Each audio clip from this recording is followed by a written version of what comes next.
তোমাৰ class 10 R 1 নতুন কিতাপ 2026 চনৰ মানে কিতাপখিনি তোমালোকৰ চেঞ্জ হৈছে। তো এই 8 নম্বৰৰ তোমাৰ MCQ বিলাক, তো এই MCQ বিলাক কি কৈছে যে তলৰ কোনটো সংখ্যা অযুগ্ম সংখ্যাৰ বৰ্গ। ইয়াত কি আছে 256 169 546 754। তো তোমালোকে জানা যুগ্ম সংখ্যার বর্গ, যে যুগ্ম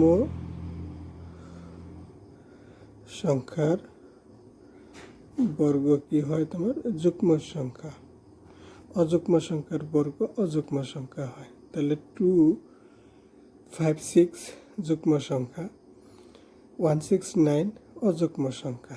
তাহলে এইটার তোমার এর অ্যান্সারখিনি হব 2 নম্বর, যে 169 মানে অযুগ্ম সংখ্যার বর্গ অযুগ্ম সংখ্যা।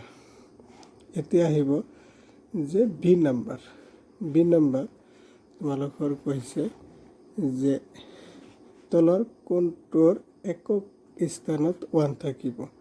19 স্কোয়াৰ মানে 1 ইন্টু তোমালোকৰ 19 হ'ব। তাহলে 9 ইন্টু 9 কিমান হ'ব 81, 81 1 হ'ব।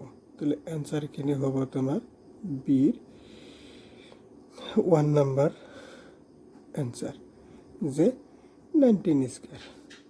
তাৰপিছত তোমালোকৰ সি নম্বৰখিনি হ'ব 18 স্কোয়াৰ আৰু 19 স্কোয়াৰ। ইয়াৰ মাজত কেইটা স্বাভাবিক সংখ্যা আছে। তাহলে 18 কিমান গুণ হ'ব 2 গুণ হ'ব। তাহলে 18 2 গুণ 36। তাহলে অ্যান্সার হ'ব তোমার 2 নম্বৰ 36, যে ইয়াৰ 2 নম্বৰ, ইয়াৰ 1 নম্বৰ, ইয়াৰ তোমাৰ 2 নম্বৰ। তাৰপিছত তোমালোকৰ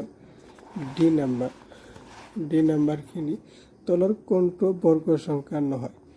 ইয়াত 441 572 576 729।